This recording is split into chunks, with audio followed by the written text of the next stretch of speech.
Hello दोस्तों, जैसा कि हम हिस्ट्री के 3 पार्ट कंप्लीट कर चुके हैं और ये चौथा अध्याय यानी कि 4th लेसन है जिसका नाम है आरंभिक नगर। तो देर ना करते हुए हम स्टार्ट करते हैं। सबसे पहले हम बात करते हैं हड़प्पा की कहानी। हड़प्पा की क्या कहानी रही? हड़प्पा सभ्यता की कहानी है ये। हड़प्पा की कहानी इसके बारे में थोड़ा सा बता दें तो हम इसके बारे में सिर्फ बताएंगे, लिखेंगे कम। दरअसल क्या था, लगभग 150 साल पहले की बात है। क्या हुआ था, पंजाब में क्या चल रहा था? पंजाब में रेलवे लाइन बिछाई जा रही थी। रेलवे लाइन बिछाई जा रही थी। रेलवे लाइन बिछाई जा रही थी। तो यहाँ पे क्या सोचा, जब 150 साल, लगभग 150 साल पहले कित साल पहले क्या रेलवे लाइन बिछाई जा रही थी, तो यहाँ पे इंजीनियरों ने क्या सोचा, यहाँ एक क्या है, एक खंडर देखा।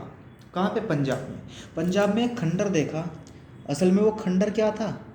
वो खंडर हड़प्पा सभ्यता थी। खंडर हड़प्पा सभ्यता के स्थल थे। लेकिन क्या हुआ, इंजीनियरों ने जब खंडर देखे तो उन्होंने सोचा क्यों ना कि इन खंडरों से रेलवे लाइन बिछाने के लिए ईंटें उठा ली जाए। ईंट उठा ली जाए। तो क्या किया, ईंट उठा ली यहाँ से। किसके लिए? रेलवे लाइन बिछाने के लिए। और इस चक्कर में क्या हुआ, इंजीनियरों के इस निर्णय ने क्या कर दिया, हड़प्पा सभ्यता की कितनी इमारतों को क्या कर दिया, इमारतों को नष्ट कर दिया। जो कि एक पुरा स्थल था, उन्हें क्या कर दिया, पूरी तरह से नष्ट कर दिया। लेकिन बात करें आज से लगभग 80 साल पहले की बात है। 150 साल पहले तो कुछ चीज़ें नष्ट हो गई थी, लेकिन लगभग 80 साल पहले की बात है। आज से 80 साल पहले की बात है। ये 150 साल पहले की बात थी। लेकिन कुछ समय पश्चात, यानी कि कितने, लगभग आप कह सकते हैं 70 साल बाद क्या हुआ, एक जो है क्या हुआ, पुरातत्वविदों ने इन खंडरों को ढूंढा। पुरातत्वविदों ने क्या करा, इन खंडरों को ढूंढा। इन खंडर को क्या ढूंढा और ढूंढ कर क्या किया, इनको क्या ये बताया, और ढूंढ कर क्या बताया कि ये इस उपमहाद्वीप के, यानी कि हमारा जो महाद्वीप है भारत, इसके सबसे पुराना या आप कह सकते हो पुराने शहरों में से एक है। तो ये बात सुनकर हर कोई चौंक गया कि ये सबसे पुराने शहरों में, और यहाँ से तो लगभग रेलवे लाइन बनाने के लिए क्या 150 साल पहले क्या किया था, इमारतें नष्ट की थी। बहुत सारी इमारतें नष्ट हो गई। मतलब कि 80 साल पहले की बात है तो 70 साल पहले की बात है इससे। तो इसके बाद क्या हुआ, इसका जो नामकरण हुआ इस खंडर का, वो पड़ा हड़प्पा नगर पड़ा। और जिसके कारण क्या हुआ, इस पे जो भी वस्तुएं पाई गई वो क्या कहलाई, हड़प्पा सभ्यता के अंतर्गत आ गई। सभ्यता यानी कि सबसे पहला जो खोजा गया था वो हड़प्पा सभ्यता था, जिसके नाम पर इस सभ्यता का नाम क्या रख दिया, हड़प्पा सभ्यता रख दिया।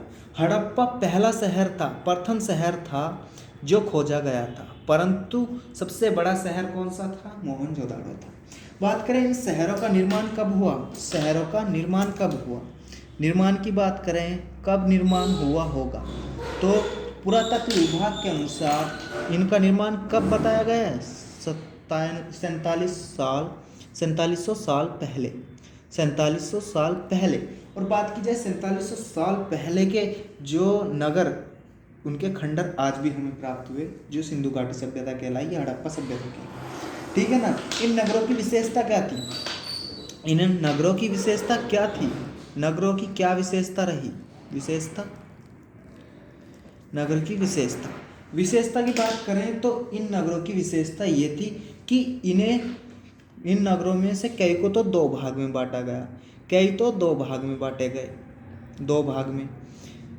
दो भाग में और कुछ 3 भाग में भी बांटे गए, 3 या अधिक भाग में भी बांटे गए। वो किस बेस पर बांटे गए, भाग में। ठीक है ना। किस भाग में बांटे गए, किस बेस पर बांटे गए, तो बात करते हैं। जैसे कि आप देखते हो पश्चिमी भाग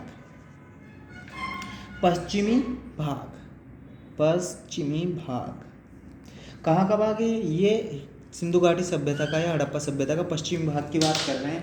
तो इसमें क्या होता था, ये छोटा होता था, छोटा, और लेकिन क्या होता था, ऊंचाई पे बना होता था, ऊंचाई पे बना होता था, ऊंचाई पर बना होता था।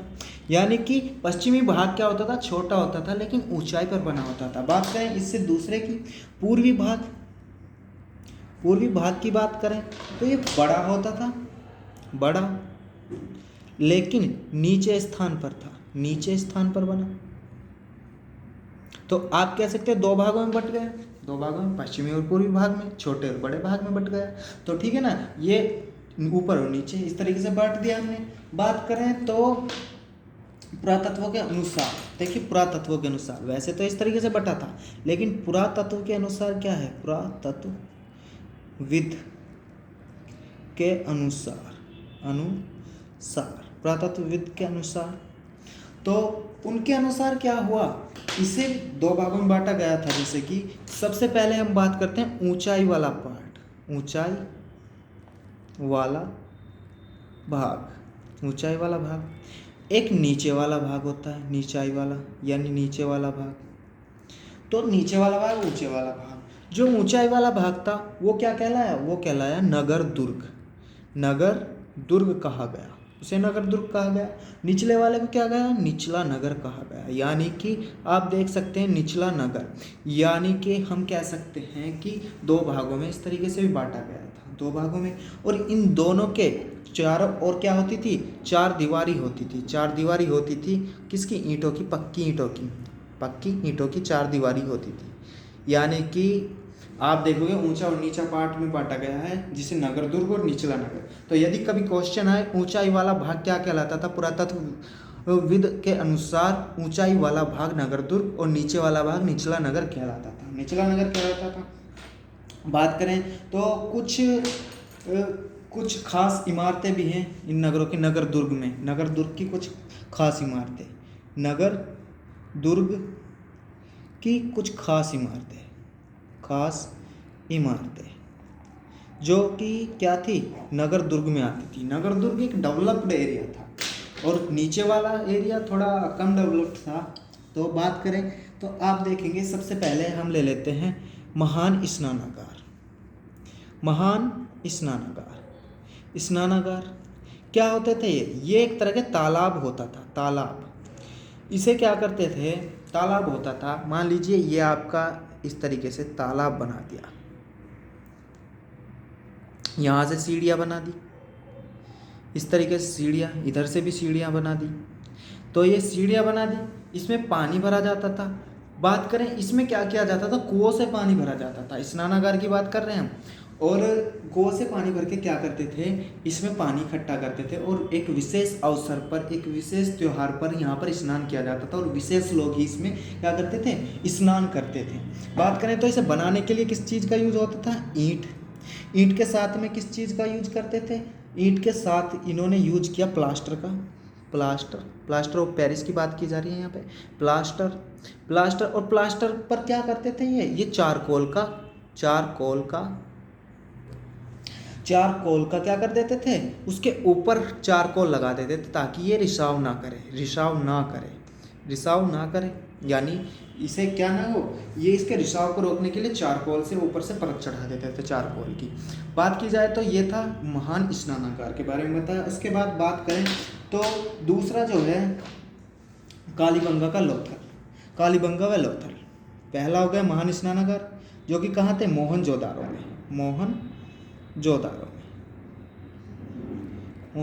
में थे। बात करें कालीबंगा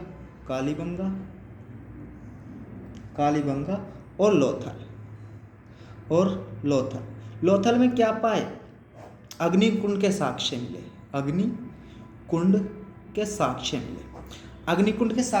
कैसे पता चला कि अग्निकुंड के साक्ष्य मिले, यह माना जाता है कि इन नगरों में क्या मिले, अग्निकुंड के साक्ष्य मिले, जिससे ये माना जाता है कि यहाँ पे क्या होते होंगे, यहाँ पे यज्ञ होते होंगे।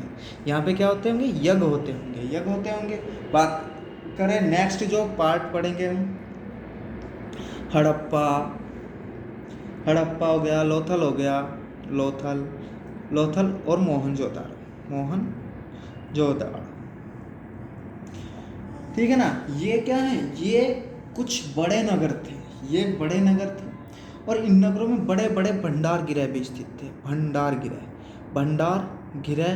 स्थित थे। भंडार गृह जिन्हें हम क्या कह देते थे, अन्नागार, अन्नागार कह देते थे। ठीक है ना, अन्नागार कह देते थे। बड़े बड़े भंडार गृह मिले हैं, उनमें भंडार गृह अन्नागार भी थे और क्या थे, कुछ वस्तुओं के भी वो थे भंडार गृह। तो हम कह सकते हैं कि भंडार गृह भी थे वहाँ पे।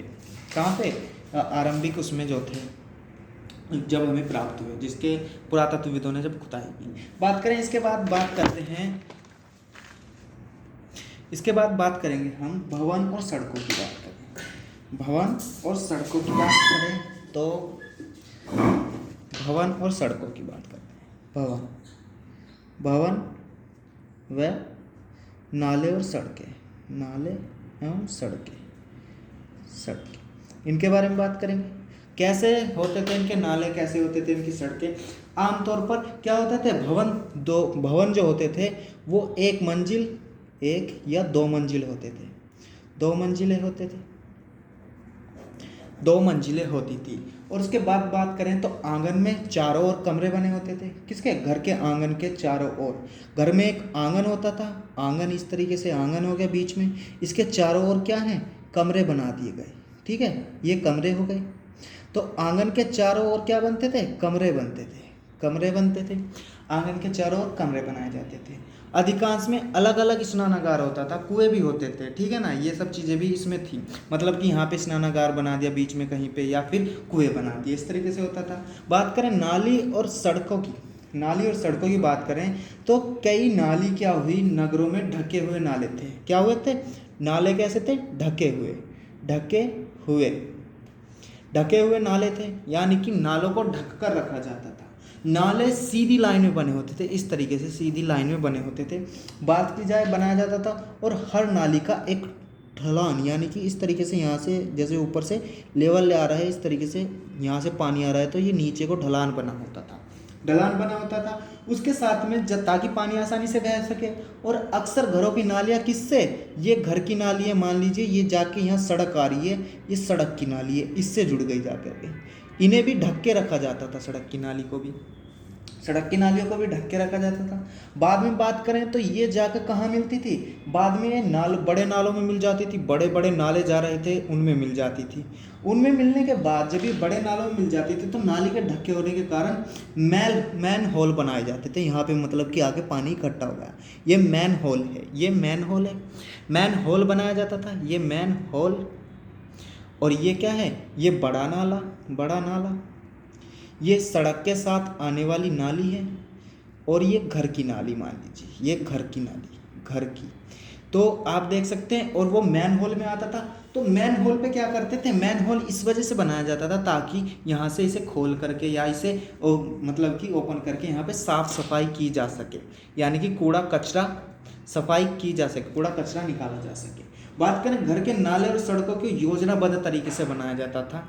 एक योजनाबद्ध तरीके से बनाया गया था। तो इस तरीके से हम कह सकते हैं नालियाँ कैसी थी, नाले ढके हुए थे और नालियाँ घर से सीधी सड़कों पे जाती थी, सड़कों पे से बड़े नालों में, बड़े नालों से मैन होल में।